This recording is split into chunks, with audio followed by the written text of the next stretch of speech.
Avrum Rosensweig show and our very auspicious series of which you can hear or see weekly called Parsha and Prose. I am here with my very dear friend and my co-host, Rabbi Shlomo Gemara. How are you, Rabbi?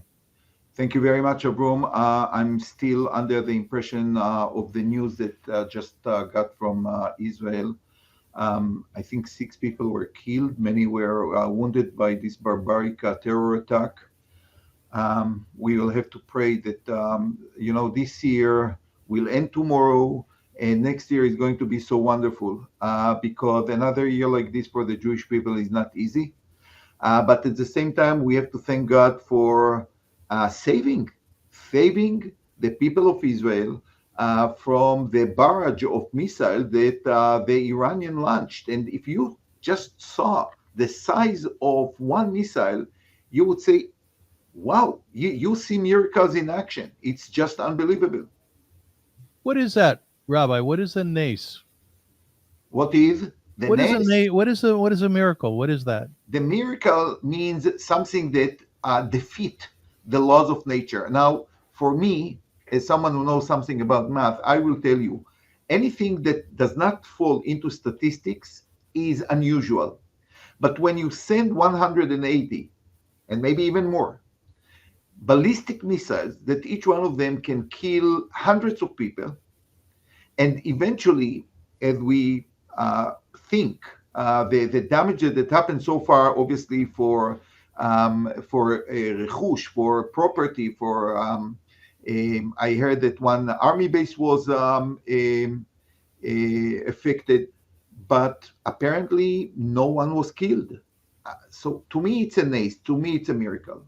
It defeats all laws of statistics. It's phenomenal. After the missile attack, and indeed, you're correct in how you're positioning it. It was crazy what Israel had to protect themselves against. Their defense weapons really held up beautifully with the help of the United States and the Allies.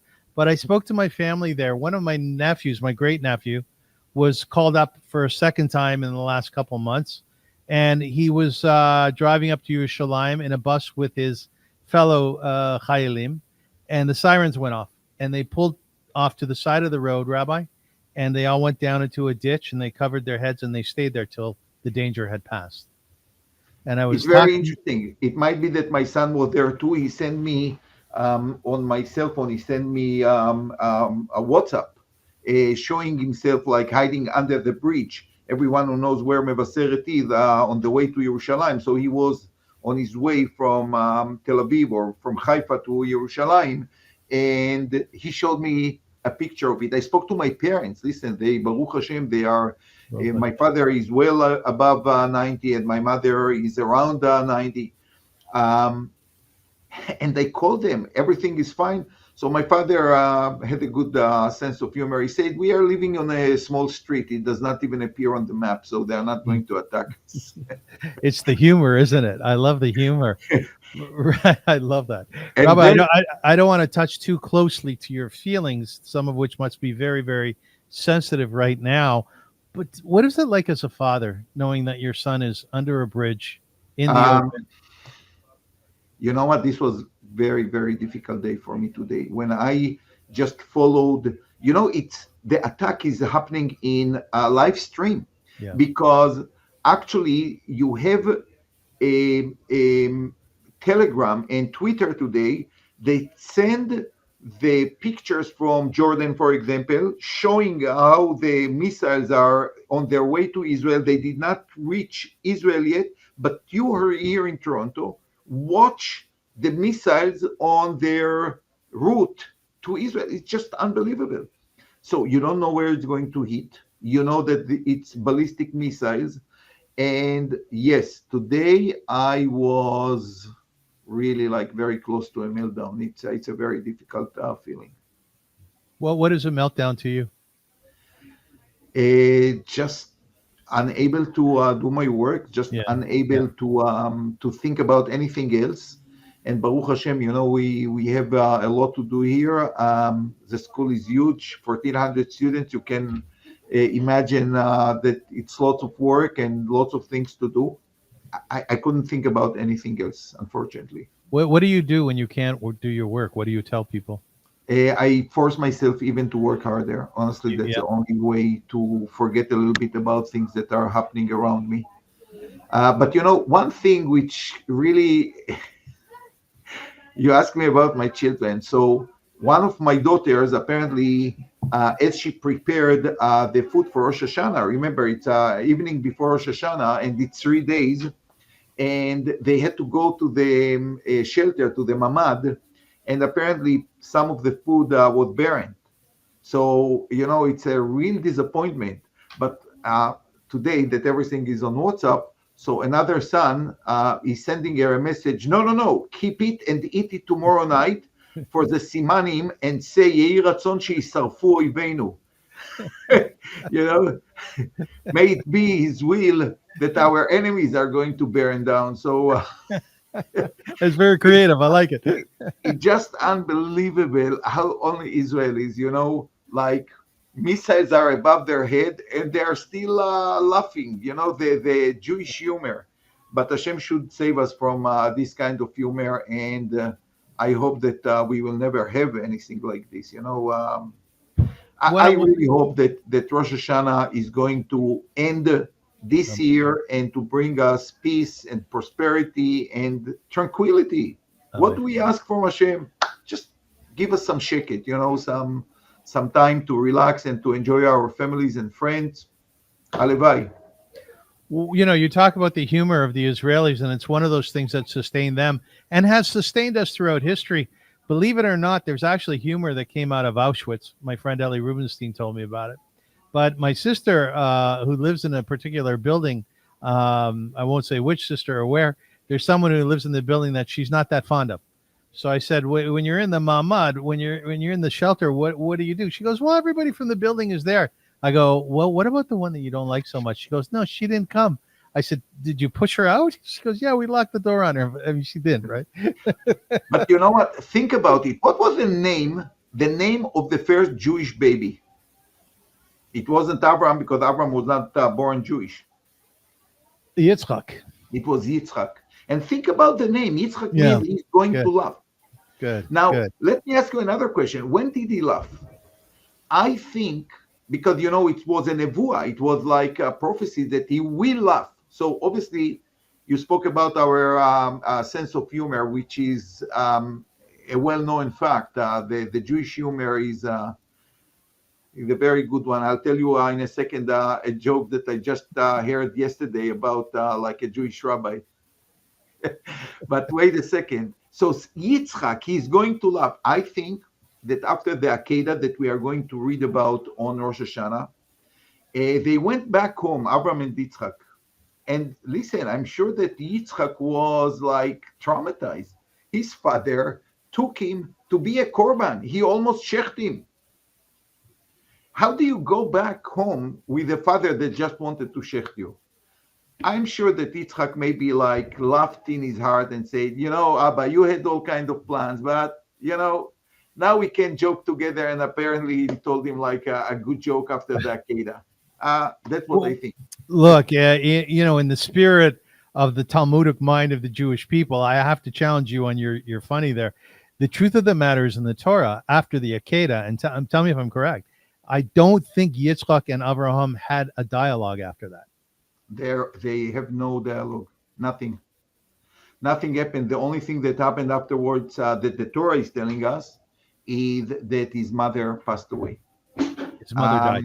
Yeah. And I don't know what the reason is. The Torah does not tell us, but it might be that she caught something that happened. And, for a Jewish mother to hear something like this is so devastating that it can lead to heart attack or something like this. Tell me the joke about the rabbi you heard yesterday. Yeah, okay. You're laughing already.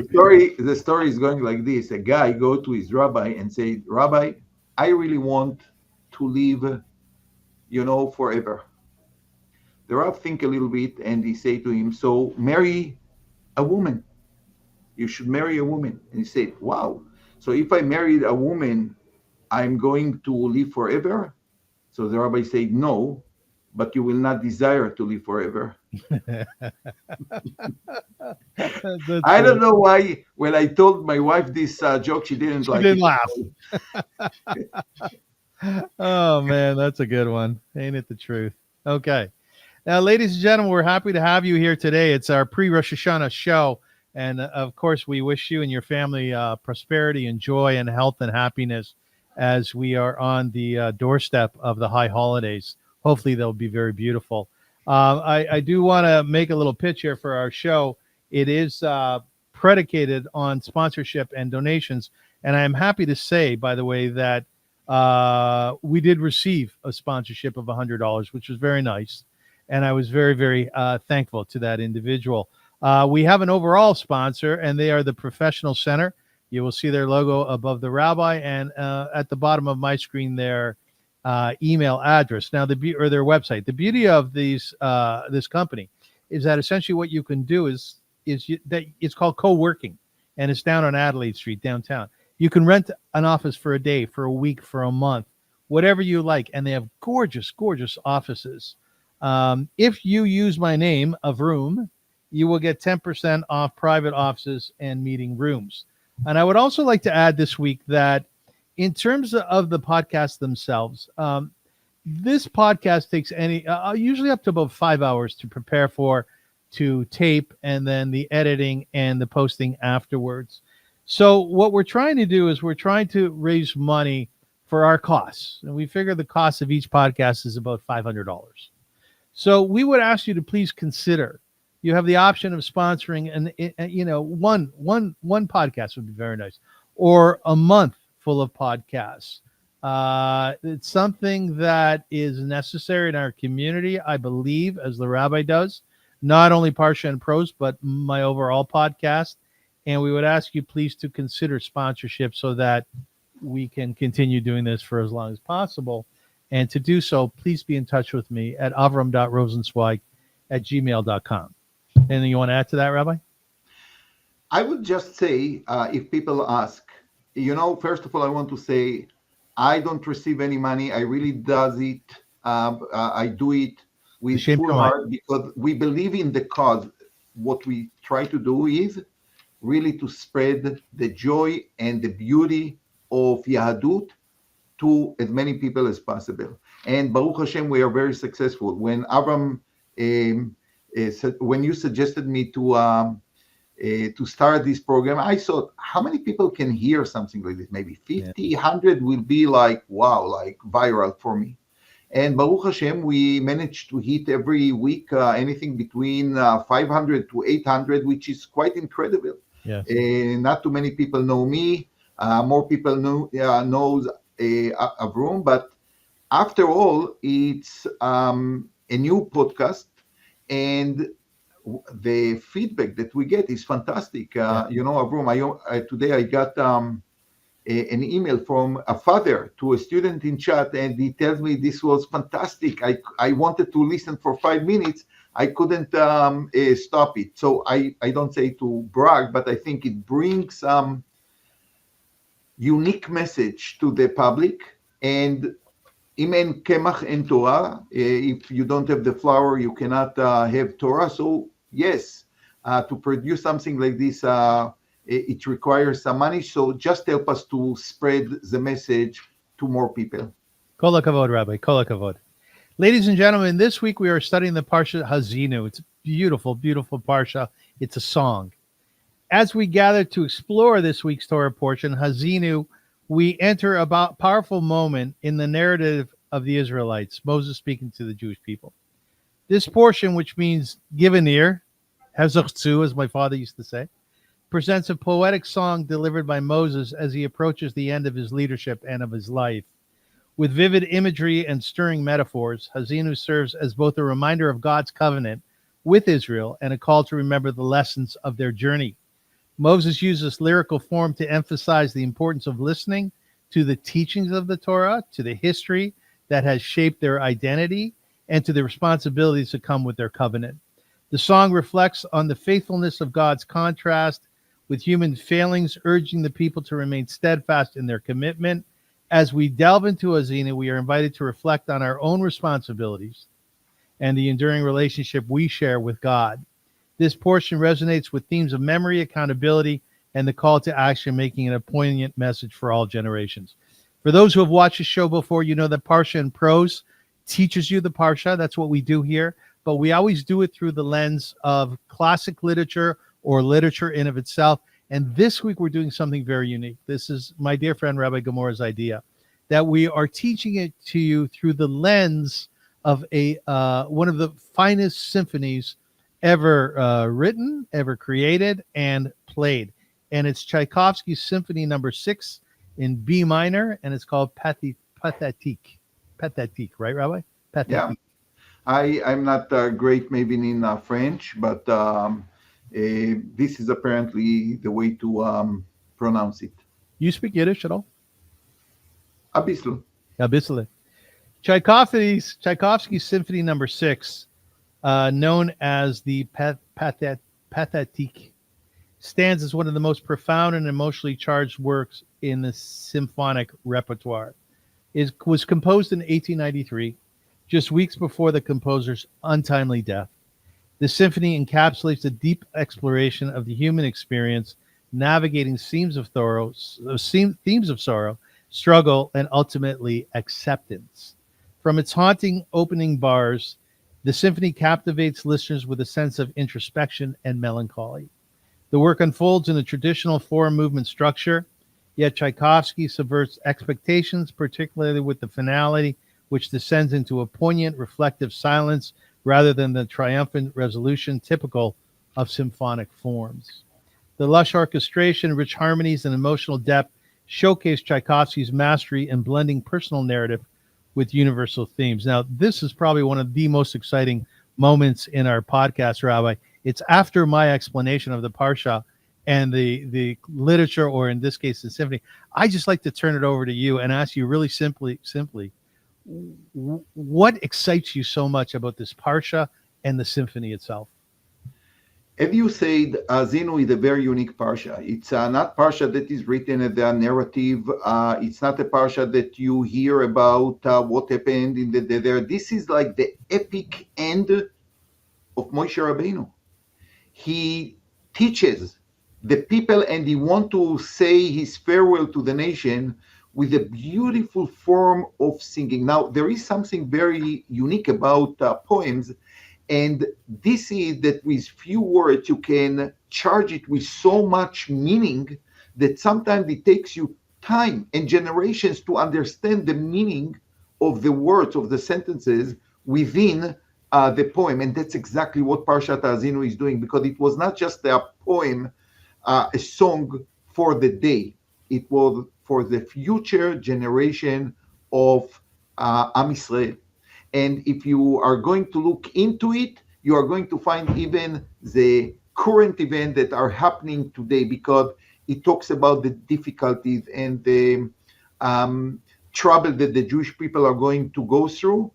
But it ends with triumphant a tone that the Jewish people are going to prevail and to emerge from all the trouble they had in a magnificent way.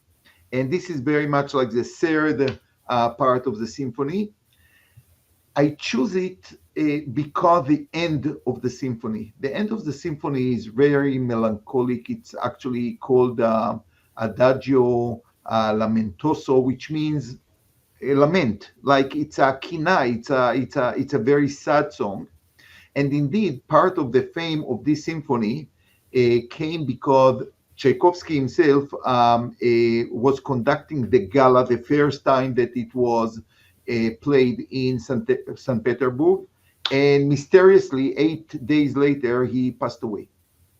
And think about Moshe Rabbeinu, like, you know, he reached the highest degree of his poetic power in Haazinu, and the next day he passed away. Yes. Because we believe that Haazinu was one day before the passing of Moshe Rabbeinu. So to me, it was something that intrigued my interest in this symphony, which is beautiful. You know, even if it would live until 120 after, it will be one of the best symphonies ever written. but there is some connection here, in my opinion. What's fascinating is this is not the only song in Tanakh, in the Torah, is it? Not at all. Not at all. And once you ask me this, and by the way, I enjoyed so much your comment last time about Yosef and Dostoevsky that I sold it to few people, and they enjoyed it very much, like Thank you. the psychological play, absolutely. Thank you. But where is the first song, and what was the first song? Because it will tie us to Wagner. In Sefer Bereshit, in chapter 4 of Bereshit, actually we find the first song ever written.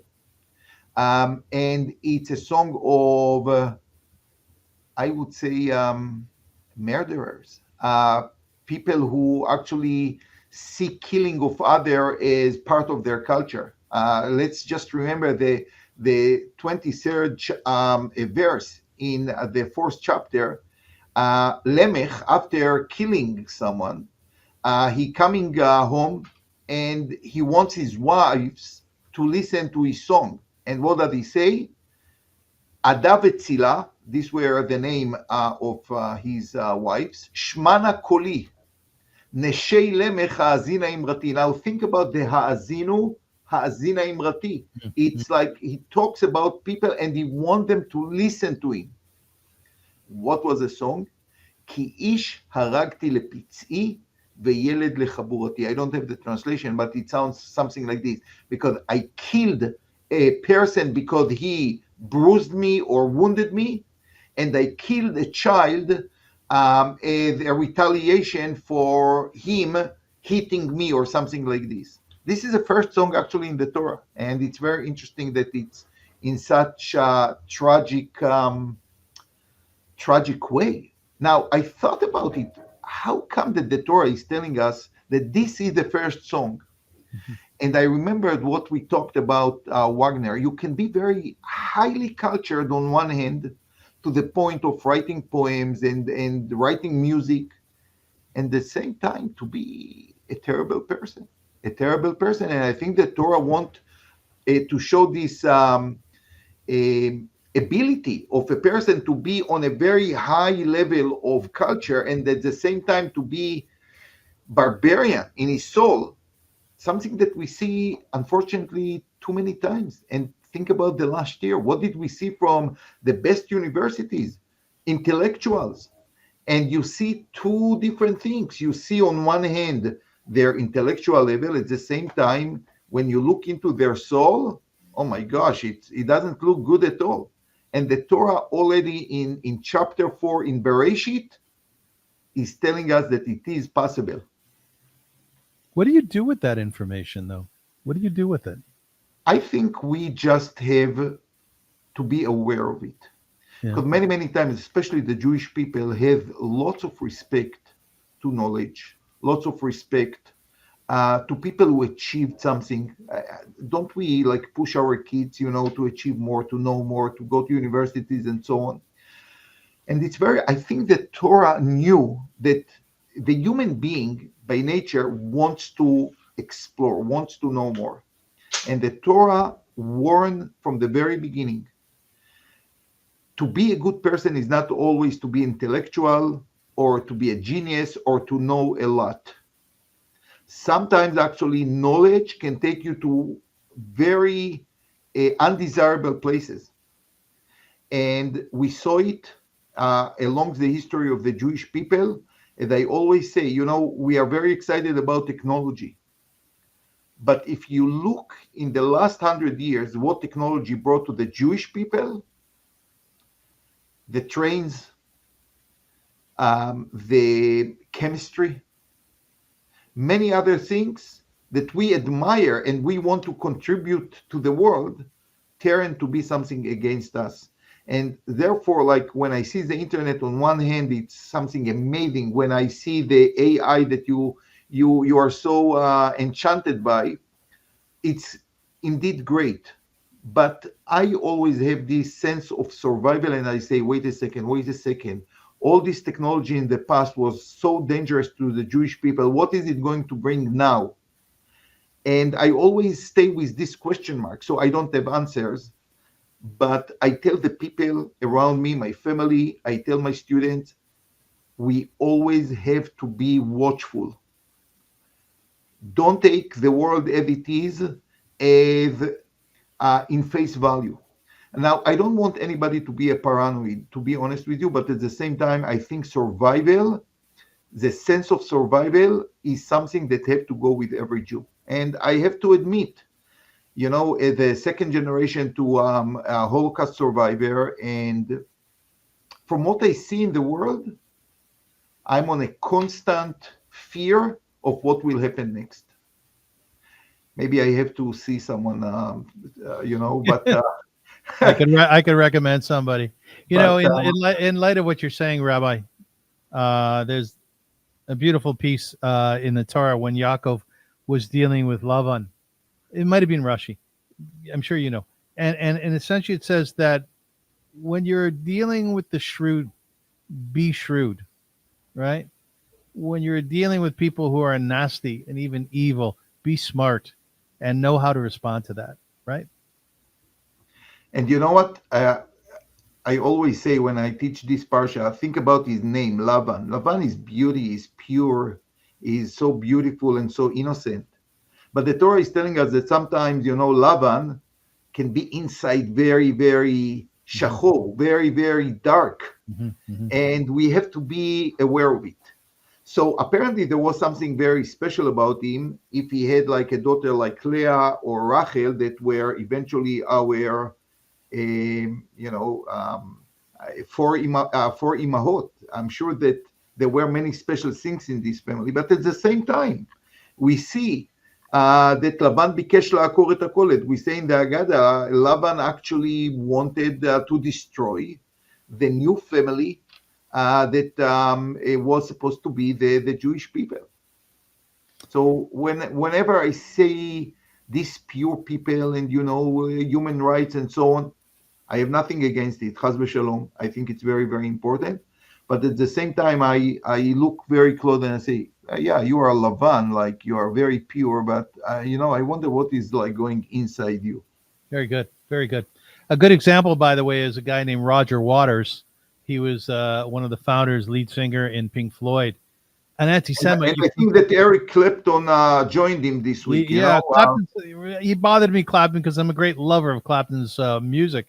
But I don't want to offend you, but no, this is you're not. Also, by the way, there was a great poet in the turn of the century, last century, not this one. His name was Scott, and he was one of the founders of the forerunners of the creation of the residential schools in Canada. Oh, he was a poet, but what happened in the residential schools was barbaric. So be in a constant state of vigilance, as you're saying, not to be paranoid, but to question your authority and to see what people are doing. Now, Rabbi, just a general question about music. We're going to play you a little bit of a clip from this beautiful, beautiful symphony that we're studying today. But, you talked about the songs in the Torah, Exodus 15, the Song of the Sea, right? Leviticus 20:23, the festival songs related to the various agricultural festivals. Deuteronomy 31, God commands Moses to write a song to teach the Israelites, which is where we are today. So songs are somewhat ubiquitous within the Torah. What is it about music that is so important to be included within the Torah? And is there a sense among scholars that there were particular tunes to these music? I believe so. I don't know much about the scholastic work to try to retrieve some of the music of the Torah. I think that there was a person by the name Andrei Haidu. He was a professor in Bar Ilan. He was before that in the Sorbonne in France. And he actually said that he had a way to know what were the songs or the music or in proximity to the music that was sung in the temple. And this was a very, very important part of the service in the temple, not only sacrificing, but really they had a choir and they had many instruments in order to give this amazing joy in the service of God. So we don't know exactly what are the tunes that we're used to, although there are some traditions that, for example, Eli Tzion Ve'area that we sing on Tisha B'Av, for example, na na na da di da da da da di da da da di da da da. There is a tradition that this was the tune that the people who were exiled from Israel sang on their way to their exiles. For example, we are very close to Kol Nidre. The tune of Kol Nidre, this hunting tune, Kol Nidre Vesarei. I heard that this was the tune of the people that were executed by the Inquisition. They were led to the fire or to their hanging place with this tune. And we want to start Yom Kippur reminding God how much we suffered for His holy name. So we take this hunting tune. If it's true or not, I'm not sure. But it makes sense. Let's put it this way, because really this music is just like, when I hear it, even before Yom Kippur, I'm chilling. It's such a powerful tune and way to express sorrow and fear and everything that this day represents. But as I said, the Torah see it as a very important part. And my teacher, Rav Neria, Zecher Tzadik Livracha, he used to say the following. It's very interesting that when the Jewish people went in the desert, it speaks only about the transgressions of the males, never about a women. They never sinned. How is that possible? They must be some sins, nothing, except of the Lashon Hara of Miriam, but this was for a good reason, so let's not talk about this one. But you don't find them in the Egel, you don't find them in the Meraglim. So he said, if you read carefully the verses of Shirat Hayam, when Miriam sang the song, she sang it slightly differently than her brother Moses, because she had a tov, she had a tambourine in her hand. And think about it, people are leaving Mitzrayim, they are going to another land. What is important for her to take? Tambourine. Mm-hmm. Because she knew the power of music, and she managed to influence and to inspire the Jewish women by the tambourine, by the music, something that Moses with his words were not able to inspire. So sometimes you need the music to inspire you religiously. And therefore it was so powerful that for 40 years you don't hear about women who sin in the desert. Isn't it beautiful? Yes, that's lovely. Lovely thought. Rabbi, I do want to dive into our symphony today, but I have to ask you this question. It came to mind. I know that you love to sing, and I know that you love to pray on the Amud for the congregation. And you don't love, but you don't love it? Believe it or not, I know that many of my listeners will not believe me. When I go to the Amud, my legs are trembling. I have the fear. So talking to people, I have no problem even to address a few dozens of people. But when I go to the Amud, I am, even after many, many years, I'm shaking within me. I don't have the confidence. But, once I start it, okay. But the power. No, I hear you. I get like that too in front of many people. But my question to you my sister told me, I believe, that when you did Ne'ilah, the final prayer for Yom Kippur, when the sun is going down, it's a very stirring prayer. If I'm not mistaken, Mr. Kleinberg would come up. Mr. Kleinberg, this was the experience of my life. Yeah, you would hold hands with him during Ne'ilah? So one day I needed inspiration for Ne'ilah.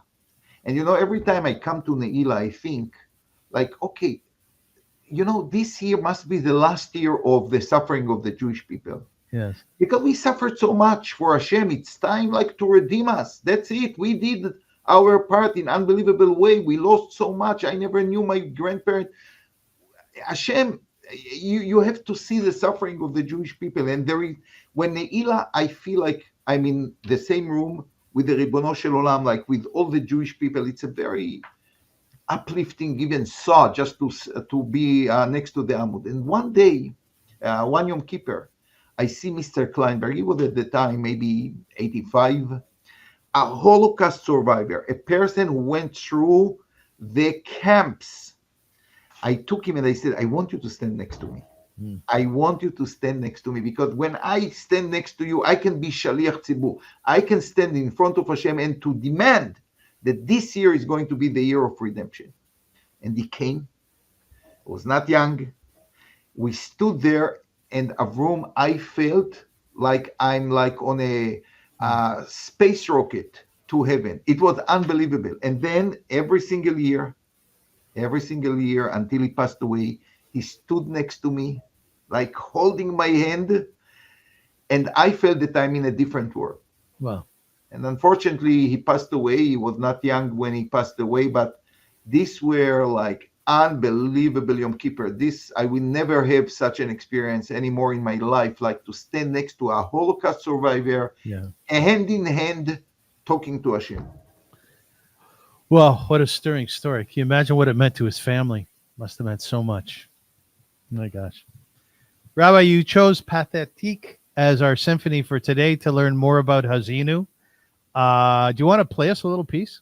But go to a certain one, and I'll explain why. This is like a Pathetique of the Mariinsky Orchestra. This is the Russian orchestra with a conductor that I really love to hear his interpretation. His name is Valery Gergiev. And what I love about him, many conductors are good conductors. When he conducts the orchestra, he became like what in the yeshiva is called a hefza of music. He himself became like part of the music. You can see it. He just live it. It just goes through his body. And to me, he's like a prophet that get like a nevuah from the music itself. And by the way, it's very interesting that the nevi'im, our prophets, many times before they receive a nevuah, they were playing instruments, because music can inspire you. We know about King David. He used to play on the harp, but it was not only him. It was, and the Bible describes it, that before receiving a nevuah, they had to meditate, and apparently they played some music. So this is very interesting. Now, if I am allowed, I want to speak about something that I did not think when we choose a Pathetique. And this is the music that we are going to hear 2 days from now, the shofar. My wife once told me, everyone is playing, but you are the only one who say bracha on music. Lishmoa kol shofar. And she's very right. The Torah took here a musical instrument and made it the center of Rosh Hashanah, which means the center of our approaching God in the first day of the repentance process of the year. And the Torah made this shofar, the simple instrument, the pivotal piece of Rosh Hashanah. It's called Yom Teruah. Yom Teruah means a day of blasting. Day of using a shofar as instrumental music.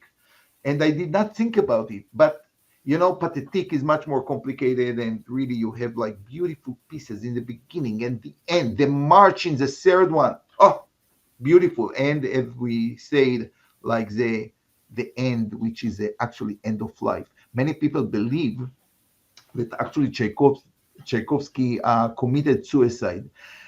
There are no evidence for something like this, but I would say that if you look into the fourth piece of Pathetique, you might lure to this theory. It sounds like a death note or something like this. And I'm sure that this end of the Sixth Symphony gave some idea that maybe it was indeed suicide. I don't think this what happened. I do want to believe the researchers who believe that he actually drank bad waters, and he got from cholera. He died from cholera. I don't know. But yes, the end of Pathetique, unlike the second and the third part, is depressing in a way. I understand that Tchaikovsky is a man who suffered from depression. That was my research told me. Can you hear me? Apparently, he did. Although I have to say, he was very prolific in his music and writing music. He wrote this symphony relatively in a short time. Um, and I don't think that his music is so depressing, to be honest with you. I can give you a few other that their music is much more depressing than his. It's actually quite lovely. And it's really chaval that we cannot hear it. So as I said, please, after this or after Rosh Hashanah, go and hear it with Gergiev. This is such a beautiful, and the beauty of it is it's the orchestra that actually played the first time that this symphony was played in St. Petersburg. The Mariinsky theater and orchestra are very old one. I think they are from the 17th century or maybe the 18th, the beginning of the 18th century. And it was dedicated by the Queen Katerina, the Tsarist Katerina, and it's the same orchestra who is doing it. And to me, Gergiev is the best conductor for Russian music, because Russian music, like in literature, is darker a little bit, slower a little bit, more than the Germans and the French. So I love the way he plays it, and I beg you, if you really want to enjoy it, the second and the third part of this symphony are just magnificent, beautiful, very melodic, and you will remember them for a long time. How do you remember names so well, by the way? Do you have tricks in your head that you play or what? Um, I don't know. It's amazing. So, two things, by the way, before I ask you some questions about both Haazinu and Pathetique. Vincent van Gogh, who I've studied a lot, and much of my art is very similar. He was a depressed human being in a very difficult life. And yet his stuff, especially near the end, especially was when he was in institution, was gorgeous, just gorgeous and uplifting and beautiful. So it's a very interesting thing that someone who's depressed, that their art doesn't necessarily draw upon that part of their soul, right? It might sidestep it for that moment. In other words, I'm depressed out of my mind. I can't take life. It's too difficult. But when I sit in front of my canvas, or when I create a symphony, I'm drawing upon that happiness for a moment. So I want to just bring that to the fore. The other thing, have you ever seen Yo-Yo Ma play? Here in Toronto. You're in Toronto, right? I'll tell you the story. My wife wanted to see him very, very much, Yo-Yo Ma. We saw him once, and then he came again to town, and we really wanted to see him, but we did not have the ticket. Although we had a season ticket. I told you, like last year, we couldn't go because my wife is in Aveilut, and her mother passed away this year, so it will take us until after Pesach to go again to the symphony, at which we will go. So my wife was stubborn. She called the office every single day. Then an hour before the performance, boom, there is one ticket. We got the ticket. We paid a little bit more because it was in a very good place. And then next day, in the Toronto Star, they took a picture of the audience, like when Yo-Yo Ma is playing. Who is in the picture? Rabbi Gemara and his wife. Oh, that's actually we did not see it, but people sent it over to us. Like, look who's in the picture. That's fantastic. I met Yo-Yo Ma once at a restaurant, and I asked him when the best time was to do a concert. I might have told you this before. And he said to me, when you're half asleep and half awake, when you're very tired, because then your walls fall and beautiful music pours out of you. Wow, that's very interesting. Like if you give a shear when you're very oiskamatered, when you're tired. Yes, but this is really interesting because I see the how much they have to focus on Yeah. the and it's very hard for me to believe that they can do it if they are not 100% concentrating, unless the adrenaline of the performance push them, they forget everything else. It's like, to be honest with you, in the Ila, I feel many, many times the same. I'm very tired. I'm very sometimes Oh, hungry. hungry. The moment you go before the Amud and you are into the Yeah. tefillah, Yeah. the fast is over because you don't think about it anymore. Which is the whole idea of denying yourself, right? It's that your soul steps in where your physical Exactly. was. Exactly.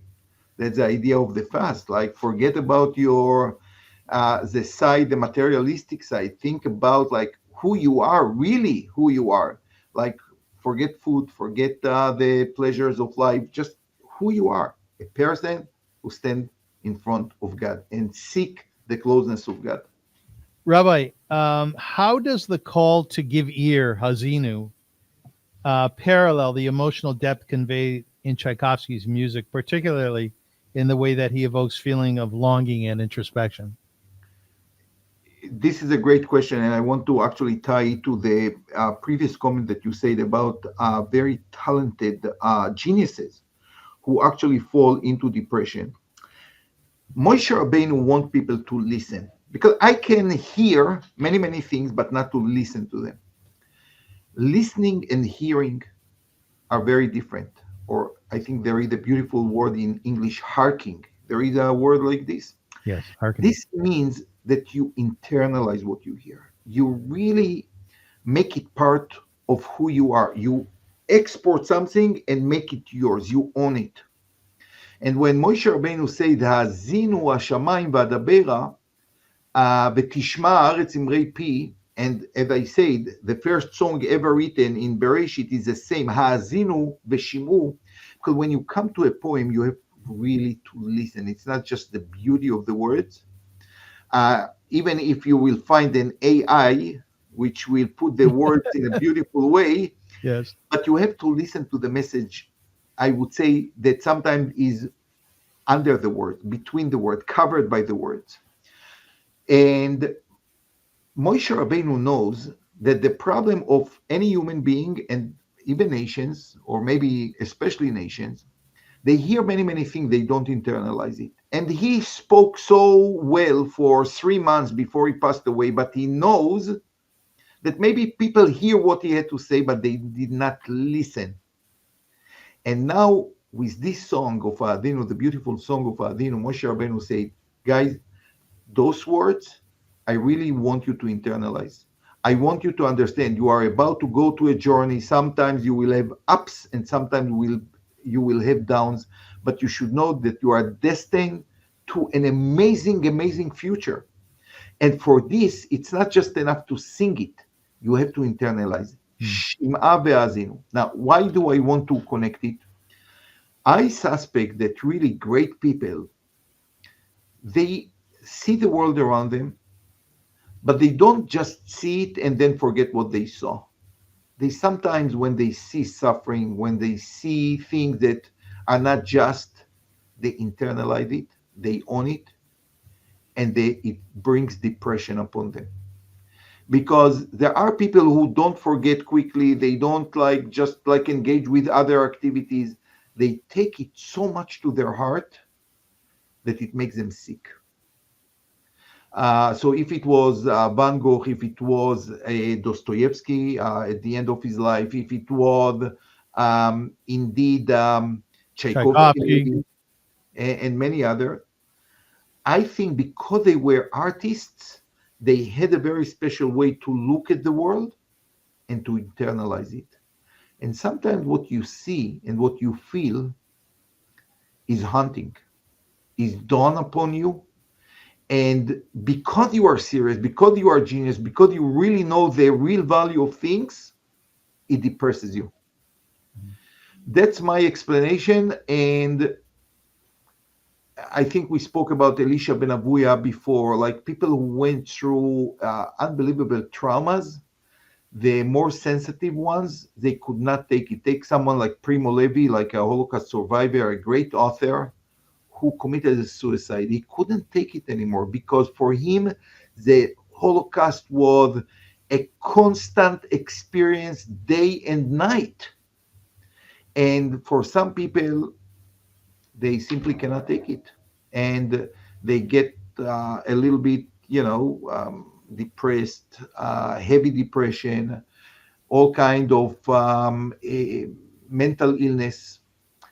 And it's not because they are bad people. On the contrary, because they are so profound, sometimes it just hurts them so much that this is their reaction, their Yeah. mental reaction.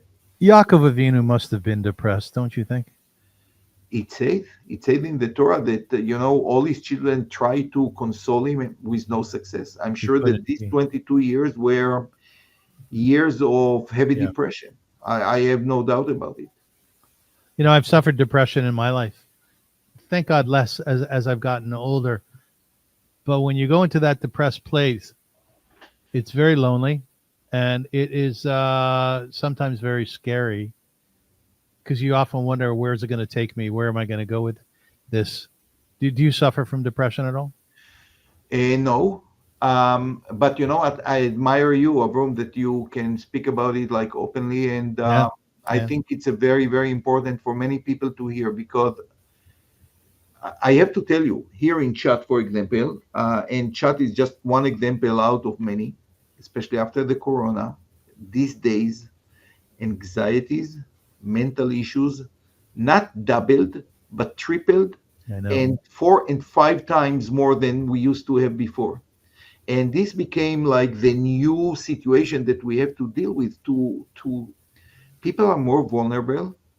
The world became much more intense, and wonderful, wonderful children, like they face the world, and sometimes their reaction is hurting themselves. Hmm. So I'm not a psychologist, I'm not a psychiatrist, but I see the need for therapy for all of us.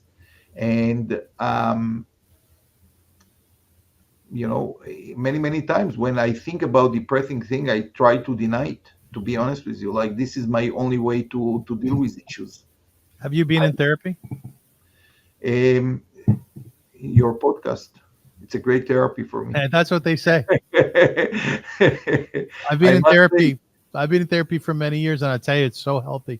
It's the best thing in the world.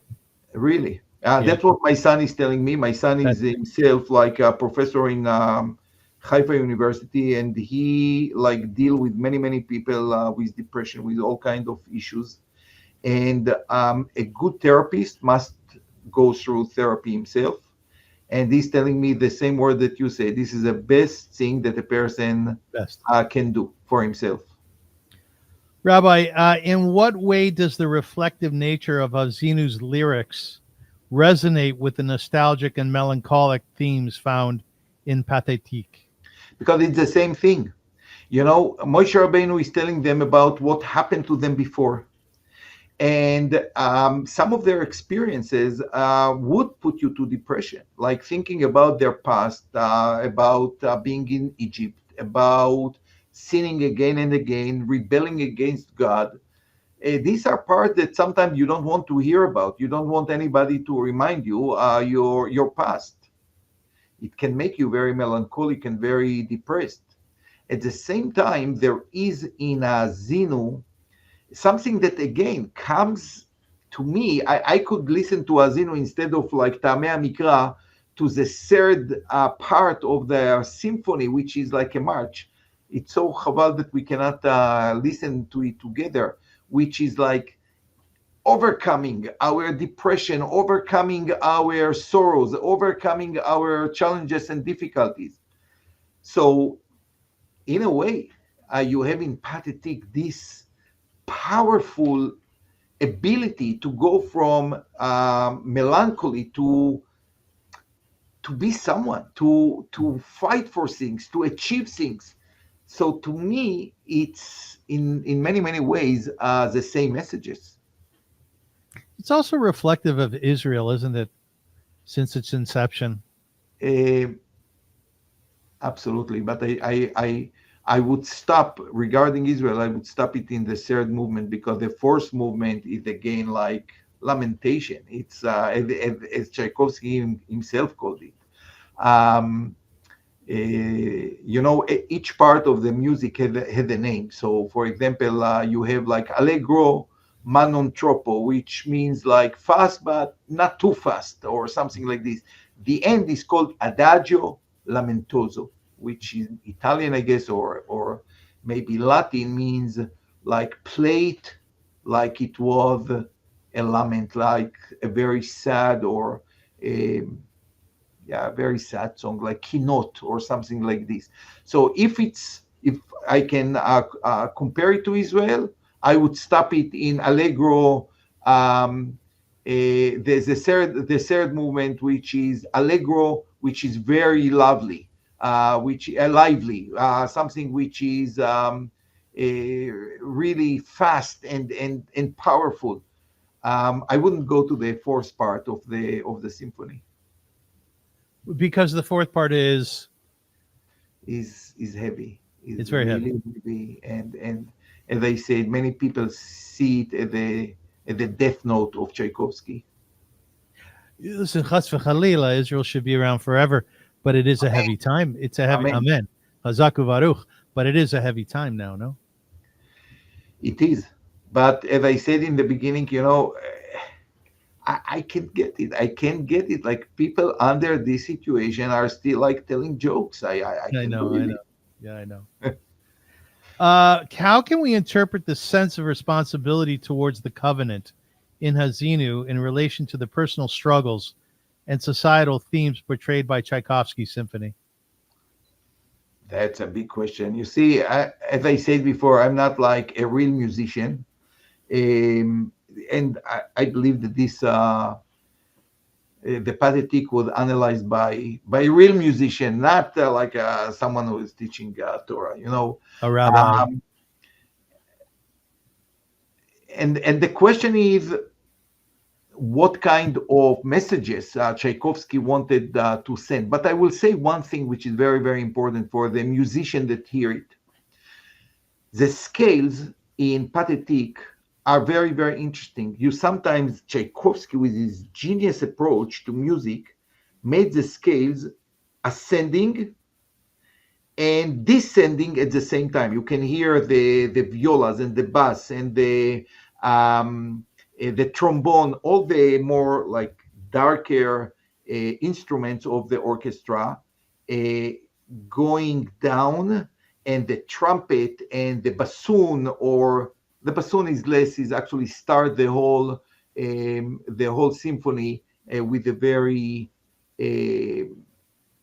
minor tone, and it's all the whole symphony is in a minor key, so it's a more sad one. But I think that Tchaikovsky want to tell us that life are ascending and descending, and sometimes it happens simultaneously. You have to deal with one issue that inspires you, and at the same time with another thing that bring you to despair. And this you can hear all over this symphony, like going up and down, sometimes following it, sometimes at the same time. Um, so if it's a message to society, maybe it is a message to society and to people. We can go through our life and at the same time to be regarding certain issues up, but regarding other issues down, and Is there we have any to deal with it. is there And any maybe it's the beauty of the symphony. Maybe it's the beauty of our life that we can go up and down and to deal with different situations in our life, um, and to overcome the difficulties and to make our life like more ascending life all the time. I think there's a parallel here to the ladder that Jacob dreamed of, which the Absolutely. angels went up and they went down. Nachon? Absolutely. This was the first image that when you realize like the beauty of you sure that we cannot listen to it, or maybe I we only should, have a little. I have a little clip here. You want me to try it? See if it yeah, works. maybe try it, and maybe I'm still. I'll yeah. Let me try it. Let me try it.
Isn't that beautiful? And by the way, What did you think? okay, first of all, it's very important. This is the first part of the symphony, and you can hear the main motive that going through the symphony. Ta-da-da-dum. And Tchaikovsky take this motive and actually develop it through the symphony in a beautiful way. And you could hear in this very piece that is tending towards crescendo, like it's actually start to be very, very lively to the end. The same idea that I spoke before, tita tita, which is going like up, and at the same time, tita da dum, and it's going down like in the same time, which is just amazing. He was the genius with no question, and to put the two opposing movement at the same one, that's why we have geniuses, which is good. Rabbi, you think like a conductor. You know that, right? I admire the conductor. Our seat in the symphony is not to see the players, The orchestra. the orchestra, but seeing, always watching the Really? conductor. Really? Eh? I always admired it because think about it. Like you have like sometimes 100 people on stage, and he just like control the little things. If you know to appreciate music, like you have like the violins and the trumpets at the end, the timpani, and the all, and he control all of this in unbelievable way, and all of them are becoming together. So I admire conductors, but you have to learn so much music to be a conductor. So I'm afraid that in this Gilgul, I won't be a conductor. Is there something Talmudic about the way the conductor operates? The various different levels, bringing in Rashi, bringing in Tosfot. Well, let me tell you, like in Tehillim, you have many, many times, you have Lamnatseach. In Rosh Hashanah, we are going to say Lamnatseach Mizmor LeDavid. What is Lamnatseach? Menatseach is conductor.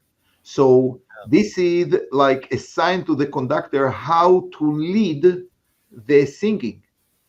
So conducting apparently was from a very early time because especially if you want to bring a few different instruments to play together, you need someone to conduct them.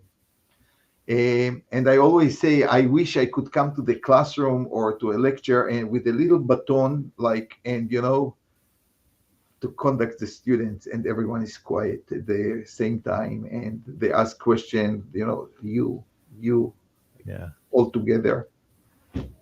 I could be a conductor if I would know music. I think. Yeah. Initially, when we talked a few minutes ago, you talked about separating out the oboe, and that really struck me. Actually, I heard that when you said it, Haazinu, because I realized that when you go to the symphony, you're listening to each individual instrument and you're listening to each individual instrument come together as one. I try again. You need to be very musical to do that, and unfortunately, my ear is not that great. But yeah, but I enjoy it coming together, and I think that I know many symphonies. I wouldn't say by heart, but pretty well. Let's put it this way. Yeah, beautiful. Rabbi, Haazinu marks a farewell from Moshe Rabbeinu to the Bnei Yisrael. Always touches me.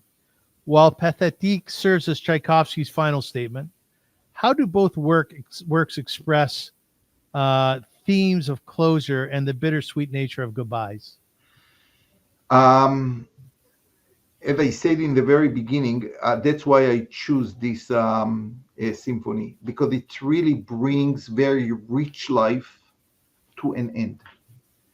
And throughout our life, we have people to help us, to put us in our place. They teach us how to deal with all kinds of things. When we come to the end, it's very, very different. I think you said lonely maybe sometimes because no one can really understand your fears, your concerns, thoughts, what will happen after.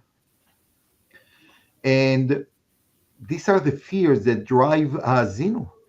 Moshe Rabbeinu He worked so hard all his life to bring the nation to a certain situation. He was the conductor of the nation for 40 years. And he knows that he will not be there after he will die. And the song of Haazinu is like warning, infusing hope, teaching, and in many, many ways, I think that Tchaikovsky does the same.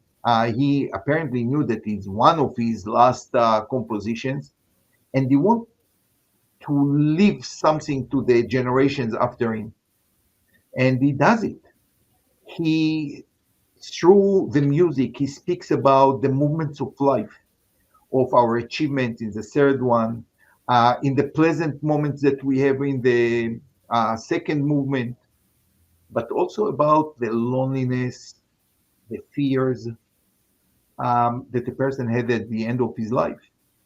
And in this way, there is lots to compare between Haazinu and the Pathetique. Absolutely. Do you get melancholy at all saying goodbye to Moshe Rabbeinu? Melancholy, I wouldn't say, but it always bothers me, like the end of this person who shaped Yeah. the nation, Yes. and eventually no one can even go to his grave. We have in like Jewish tradition something great. Okay, a person passed away, but the family can go to his grave and can cry and can pray and can feel a connection. Moshe Rabbeinu is somewhere. Mm. We don't know even where. No Jew ever went to his caver to say, capital of Tehillim, to say, Moshe Rabbeinu, I am like a descendant of the people that you worked so hard. You should know that Baruch Hashem, you did a great job. Until this moment, we call you Moshe Rabbeinu, Moshe our teacher. You never died, actually. But no one can go to his grave. And for this, I always feel like the person who watched from Har Nevo all around, but stays alone behind, doesn't see his people entering the land of Israel.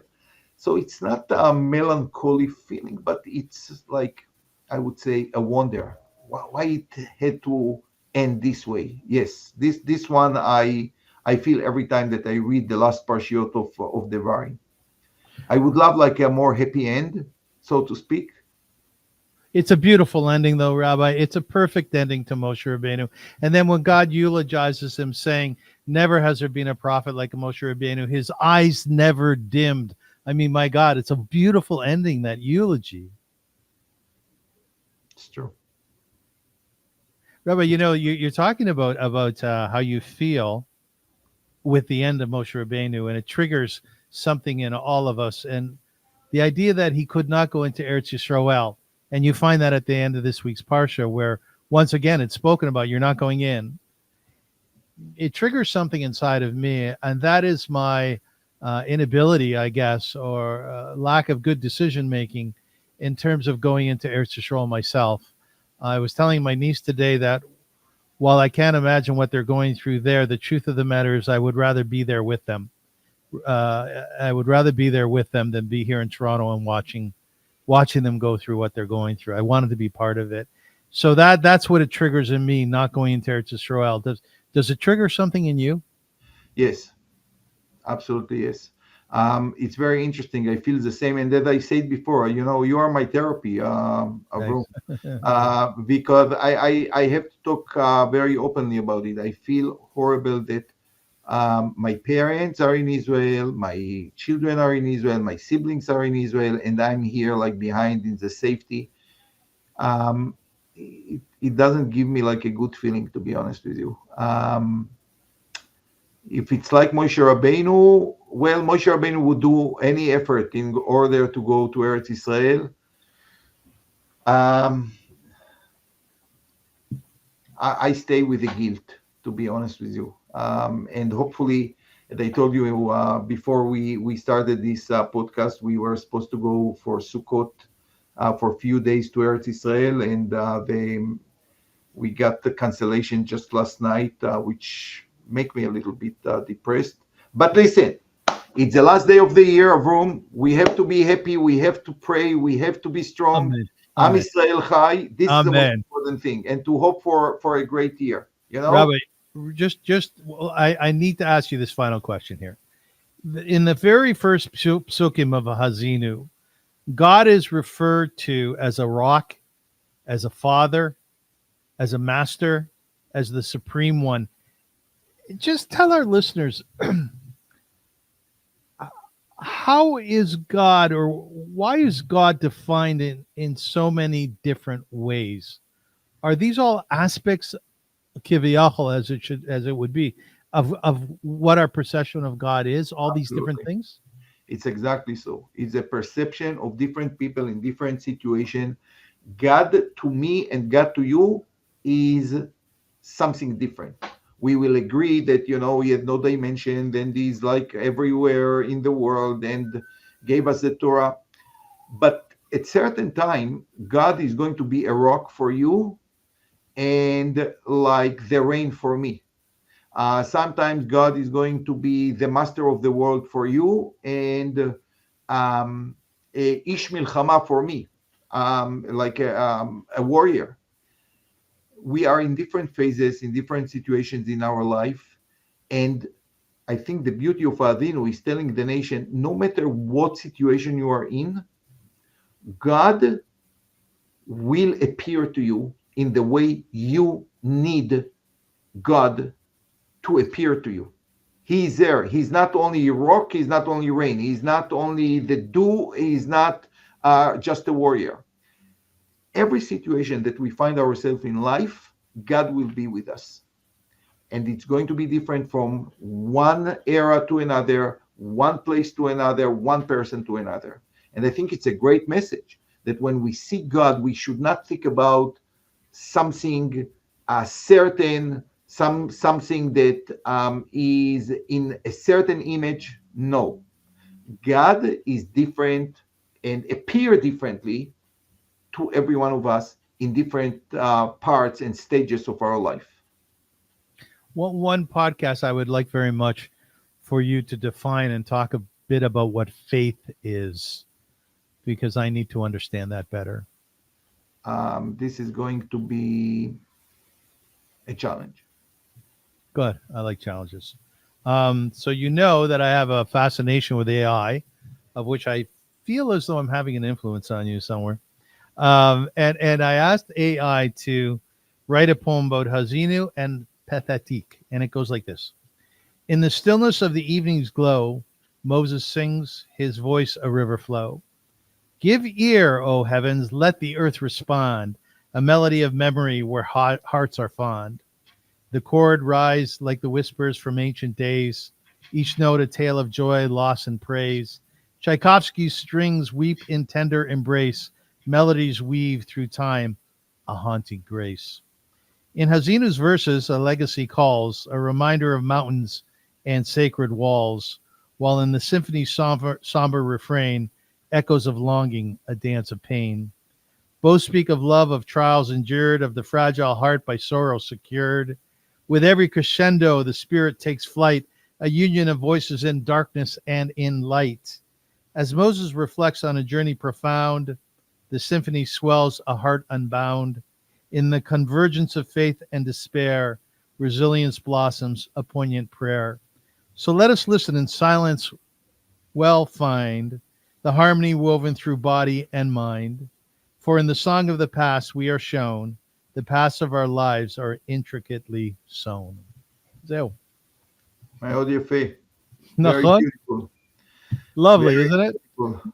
It's, Rabbi, I want to thank you so much for a wonderful podcast here. It was terrific.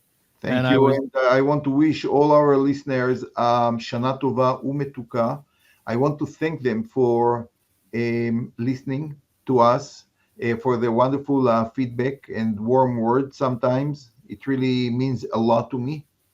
And I just pray that you and me will be able to bring more light of Torah in the coming Parshiot of the year. Amen. And I want to commend you, by the way. We've been doing this for a few months now, and I think that we have a decent body of work so far. but I am I'm so inspired, and I'm very proud of you for your development since we first started. You're very focused, and you always have a good understanding of what we're talking about here. Your stories are wonderful, and I just enjoy this so much. So as we go into Rosh Hashanah, I want to thank you from the depths of my heart, Hakor Satov, appreciation The for same to you. giving me so much. I would not have listened to Pathetique had you not inspired me to do so. So thank you very much. My pleasure. And next time we will talk about the Ninth of Mahler or Beethoven or someone like. We will bring another one. Ladies and gentlemen, thank you so much for listening. We remind you that donations and sponsorships are important. We talked about it a bit at the beginning of the show. Please be in touch with me at avrum.rosensweig@gmail.com. And we thank the Professional Center very much for their sponsorship in helping us maintain the show and to build it and to bring it to you on a weekly basis. Shana Tova. Have a beautiful, beautiful holiday. Am Yisrael Chai. The nation of Israel lives, and it should be strong. Every Jew everywhere should be strong. Have a beautiful holiday. Amen. And we look, Nachon? No, man. And we look Amen. forward to seeing you again.